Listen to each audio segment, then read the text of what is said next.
Hello, dear students. I'm Dr. Madhvika Mathur.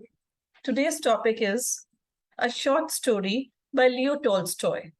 How much land does a man need? I will begin with a biography of Leo Tolstoy. Tolstoy belonged to a family of aristocrats. His father was a count and mother a countess. He was called Count Lev Nikolaevich Tolstoy. Tolstoy was born on 9 September 1828 and he left for heavenly abode on 20th November 1910. He is referred to as Leo Tolstoy in English, one of the greatest Russian writers of all times, a master of realistic fiction who wrote several novels and short stories.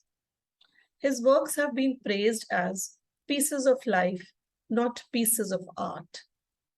He adopted extreme moralistic and ascetic views after a moral crisis in life and attained spiritual awakening in 1870. He became a moral thinker and social reformer. His doctrine of non-resistance to evil had an important influence on Gandhi. Tolstoy even served as a second lieutenant in an artillery regiment during the Crimean War. Now I will tell you something about his works. His major works include the novels War and Peace, which was written in 1869. The novel focuses on Napoleon's invasion of Russia in 1812. The novel's vast canvas includes 580 characters. Some of the characters were historical and others fictional. His another novel, Anna Karenina, was written in the year 1887. It is considered a complex novel in 8 parts with more than a dozen major characters. And the third famous novel is The Resurrection. Tolstoy achieved literary acclaim with his semi-autobiographical trilogy, Childhood, Boyhood, and Youth. These 3 novels were written between 1852 and 1856. In this, he tells of a rich landowner's son and his slow realization of the chasm or the gap between himself and his parents. His fiction includes dozens of short stories and several novellas such as Haji Murad, The Death of Ivan Ilyich, Family Happiness, After the Ball, etc. Now about this short story, which is named How Much Land Does a Man Need? The short story was written in 1886 in Russian language. And it was written in Yasnaya Polyana, Tula province in Russia.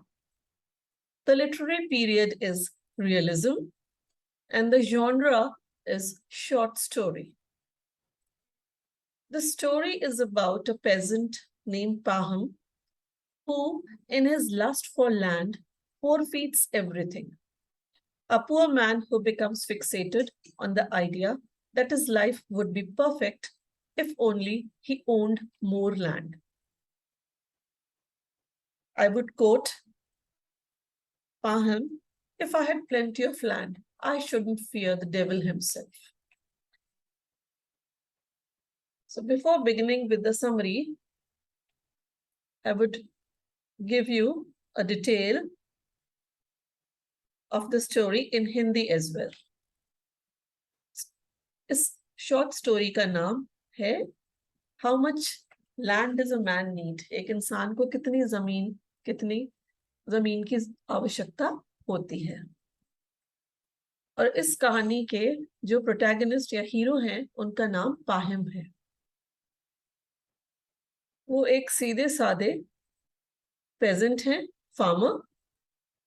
एक दिन वो अपनी wife और उनकी बड़ी बहन की बातचीत सुनते हैं, जिसमें जो बड़ी बहन है वो इस बारे में कह रही है कि गांव की लाइफ जो है, विलेज लाइफ, वो डिफिकल्ट होती है और टाउन की लाइफ जो है वो प्लेजेंट है और उसके कई मेरिट्स हैं। उनकी इस बातचीत में हम देखते हैं कि पाहम भी अपनी बात ऐड करता है। उसका कहना है कि अगर उसके पास में बहुत सारी जमीन हो तो ही wouldn't fear even the devil. और उनकी जो ये बातचीत है या जो उनकी बोस्टिंग है उसको डेविल खुद सुन लेता है। डेविल सुनता है और वो उसी समय ये डिसाइड करता है डेविल कि अब मैं पाहम को टेम्प्ट करूंगा, लालच दूंगा। जमीन और ज्यादा जमीन, कितनी ज्यादा जमीन वो खरीद सकता है, मैं उसको इसका लालच दूंगा और देखूंगा कि क्या होता है। और इसी चीज पर ये कहानी बेस्ड है, इसी बात पर ये कहानी आधारित है कि एक इंसान को वास्तव में अपने जीवन में कितनी कितनी जमीन की आवश्यकता है और कि किस तरह से एक इंसान का लालच उसके डाउनफॉल का, उसके पतन का कारण बनता है। अब मैं समरी की शुरुआत करती हूँ। I'll begin with the summary and I'll be bilingual.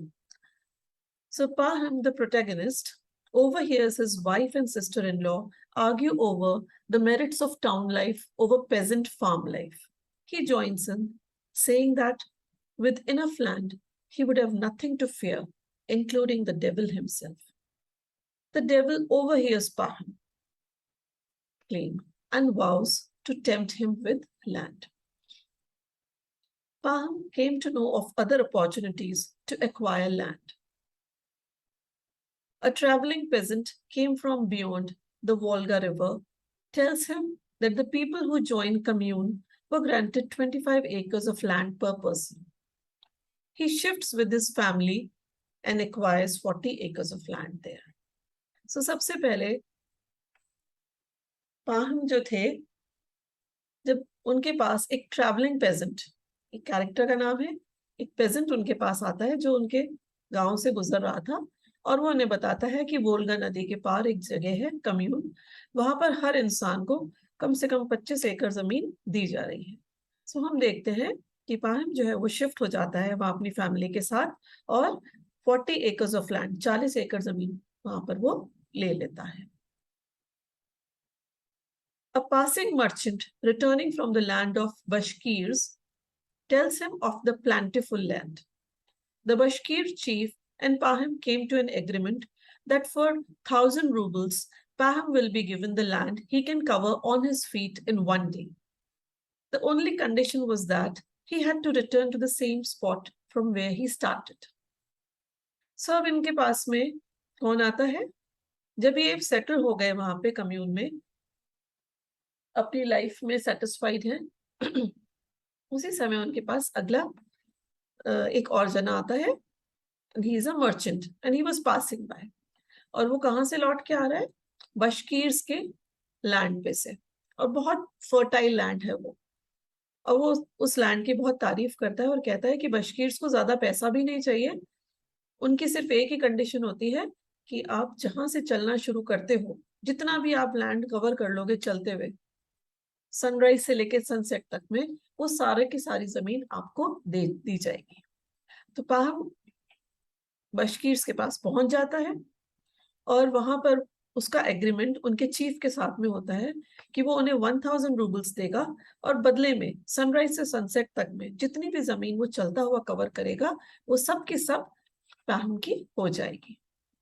That night, Paham experiences a strange dream in which the Bashkir elder, the passing merchant, and the traveling peasant, each transformed into the devil, and are laughing at a dead and nearly naked figure at his feet. उसी रात हम क्या देखते हैं कि पाहम को एक बहुत ही अजीब सा सपना, एक स्वप्न दिखाई पड़ता है, जिसमें वो देखता है कि जो बशकीर एल्डर, जिसके पास में उन्होंने आकर अभी जमीन का एग्रीमेंट किया है कि कल सुबह जितना मैं चलूंगा उतनी जमीन मेरी होगी, वो the merchant and the travelling peasant, तीनों के तीनों उसे सपने में दिखाई पड़ते हैं कि वो ट्रांसफॉर्म हो चुके हैं डेविल में और हंस रहे हैं तीनों खड़े होके।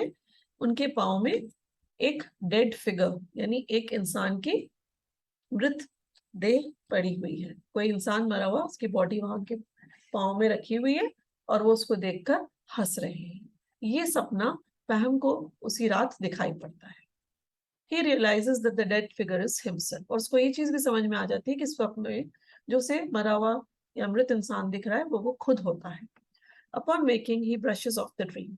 बट जागने के बाद क्या होता है, वो अपने स्वप्न को भुला देता है। वो सोचता है नहीं, स्वप्न ही तो है, इसमें क्या गलत है, इससे मुझे डरने की कोई भी आवश्यकता नहीं है।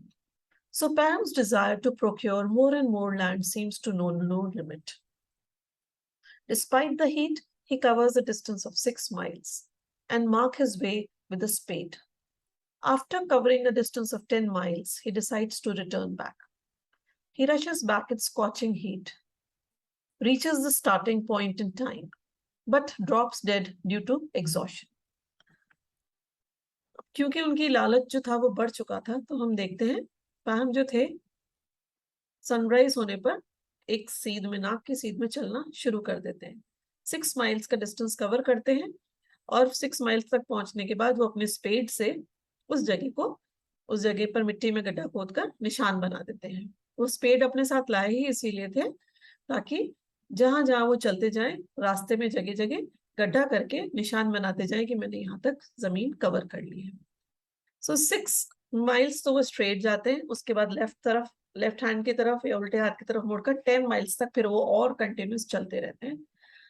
फिर 10 माइल चलने के बाद उनको समझ में आता है कि वो काफी थक रहे हैं, गर्मी भी बहुत ज्यादा बढ़ चुकी है, तो he decides to return back कि अब यहाँ से मुझे वापस लौट चलना चाहिए। तो वहां पर भी वो निशान लगा देते हैं अपनी स्पीड से। अब वो जल्दी जल्दी, गर्मी बढ़ती जा रही है, उसमें बहुत तेजी से भागते हुए वापस लौट रहे हैं क्योंकि उन्हें स्टार्टिंग पॉइंट तक टाइम में पहुंचना है, नहीं तो उनके जो 1000 रूबल्स थे वो फोरफीट हो जाते हैं। वो बहुत भागते हुए पहुंचते हैं अपने स्टार्टिंग पॉइंट तक, पहुंच तो जाते हैं but he drops dead. But वहां पहुंचने के बाद एग्जॉशन, थकावट की वजह से he dies on the spot. His assistant or workman uses the same spade to dig his grave, answering the story's title question. 6 feet from his head to his heels was all he needed. So उनके साथ में जो इनका assistant या जो काम के लिए आए थे, वो उसी स्पेड से जिससे उन्होंने जगह जगह मार्क बनाए थे, उनकी पाहम की ग्रेव खोदता है और पाहम को उसमें दफना देता है। और साथ ही साथ हमें इस स्टोरी का जो टाइटल है उस क्वेश्चन का आंसर भी मिलता है कि कितनी जमीन चाहिए, how much land does a man need, and the answer is 6 feet from his head to his heels. यानी जितनी इंसान को दफनाने के लिए जगह चाहिए उसके सिर से लेके उसके पांव तक, 6 feet से ज्यादा की जरूरत किसी को नहीं होती है। Now we will discuss the characters. First is the पैहम।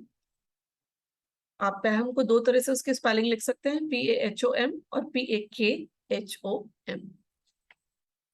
पाहम pronunciation है। He is the protagonist, a peasant turned landowner. He claims he would not fear the devil if he had enough land. Second character is the devil or the Satan. The devil makes frequent appearances in Tolstoy's story. The devil disguises himself as the Bashir, elder, the traveling peasant, and the passing merchant, and tempts Paham to give in to his greedy impulses. So हम देखते हैं devil जो है 3 बार disguise में, वेश बदलकर पहम के पास आता है। एक बार वो बशकीर एल्डर बन के आता है sorry, second time as a travelling peasant and third as a passing merchant. और हर बार वो उसको टेम्प्ट करता है, लालच देता है और से ज्यादा और जमीन खरीदने के लिए, ज्यादा से ज्यादा जमीन खरीदने के लिए। Third character is the younger sister और Pahom's wife. So the name of Pam's wife is not given in the story, but she is the younger sister and she's proud of her simple life as a peasant. Next character is the elder sister. Her husband is a merchant. So she is the elder sister. She is Paham's sister-in-law. She lives a wealthy and cosmopolitan life in an unnamed town, and she is judgmental about her younger sister's life as a peasant. Next character is the traveling peasant. The devil disguised himself as a traveling peasant, और वो पैहम के अंदर उसकी जो grid है, लालच है, उसको और ज्यादा बढ़ाता है, ये कहकर कि आगे जो है आपको और भी अच्छी जमीन मिलेगी बहुत कम दाम में, बहुत कम रेट में. The passing merchant, again this is the devil in disguise, वेश बदले हुए devil. According to the merchant, thousands of acres of land can be purchased from the Bashkirs for much less than the bankrupt peasant land. So devil उसको फिर से second time फिर लालच देता है कि जाओ, हजारों मील तक जमीन है और बहुत सस्ती है, तुम जाके उसको खरीद सकते हो. Next is the बशकीर Elder. This is the third time when devil approaches Paham and fuels Paham's greed. There are certain symbols that have been used in this short story. The first one is Paham's spade. Spade symbolizes his greed. So Paham takes the spade to mark his progress throughout his walk on Bashkir's land. It depicts the extent of his greed. Paham dies of exhaustion. The worker digs his grave with a spade. It is his greed that takes his life. So spade वो औजार है जिससे मिट्टी में गड्ढा किया जाता है, मिट्टी को खोदा जाता है. सो यहाँ पर स्पेड जो है वो ग्रीड या लालच को सिंबलाइज करती है. पैम ज्यादा से ज्यादा जमीन कवर करना चाह रहा था और इसलिए उसने स्पेड को यूज किया था. लगातार वो जमीन में गड्ढा खोदता हुआ आगे से आगे बढ़ता चला जा रहा था. और हम क्या देखते हैं, जब उसकी डेथ होती है because of exhaustion, because of tiredness, थकावट की वजह से, जब वो अपनी, क्योंकि वो भागा भागा पूरा रास्ता कवर करता है, सुबह से लेकर रात तक वो चलता रहता है, आखिर में लिटरली भागता वो पहुंचता है अपने स्टार्टिंग पॉइंट तक, और थकावट की वजह से ही वो उसकी मृत्यु हो जाती है. तो जो वर्कर है उसी स्पेड से उसकी ग्रेव भी खोदता है. तो उसकी ग्रीड ने, पैहम की ग्रीड ने, उसके लालच ने ही उसका जीवन अंत कर दिया था. Second symbol is kumis which is a beverage. ये एक पेय पदार्थ का नाम है. बेवरेज जैसे कि कोल्ड ड्रिंक्स होती हैं, जैसे जूसेस होते हैं, है ना. तो क्यूमिस भी एक बेवरेज का नाम है. And it is used to represent an appreciation of life's pleasures in contrast with a constant striving for more. Qumus is mildly alcoholic and holds cultural significance, consumed during certain times of the year and during celebration. So Qumus जो थी, आप story में देखेंगे, बशकीर community, वो जो clan था, उसमें लोग बाग क्यूमिस पिया करते थे और किस तरह से वो लोग अपनी लाइफ से बहुत सेटिस्फाइड हैं, लाइफ को एंजॉय कर रहे हैं. सो क्यूमिस पीते, खाना खाते, और जो जमीन थी वो उसमें ही सेटिस्फाइड थे, वो और ज्यादा की उनमें वो ग्रीड नहीं थी. सो क्यूमिस जो है यहाँ पर किस चीज को रिप्रेजेंट करता है? Appreciation of life's pleasures. मतलब जिंदगी जो खुशियां आपको दे रही है, आपको उन्हें एंजॉय करना चाहिए. Coming to the moral of the story, excessive desire can make a person lose all they have. यानी बहुत ज्यादा डिजायर्स, इच्छाएं भी इंसान के पास जो होता है वो सब कई बार वो खो देता है, बहुत ज्यादा इच्छाएं जब होती है. Life is very short and wasting life in acquiring a lot of possessions is a mistake because we will die and lose everything we have acquired. So क्या कहा जा रहा है कि लाइफ जो है बहुत छोटी है, जीवन बहुत छोटा है, तो इसे हमें वेस्ट नहीं करना चाहिए. किस चीज में? मुझे ये भी चाहिए, मुझे वो भी चाहिए, हर चीज जो हमें दिख रही है, जो दूसरे के पास है, जो हमसे बेहतर हमें लग रही है, हम हर चीज चाहते हैं, लेकिन पूरी जिंदगी इसी भाग दौड़ में लगे रहते हैं और एक दिन हमारा जीवन ही भी समाप्त हो जाता है. सो बहुत छोटा जीवन है, तो इसे लालच में नहीं गंवाना है. बी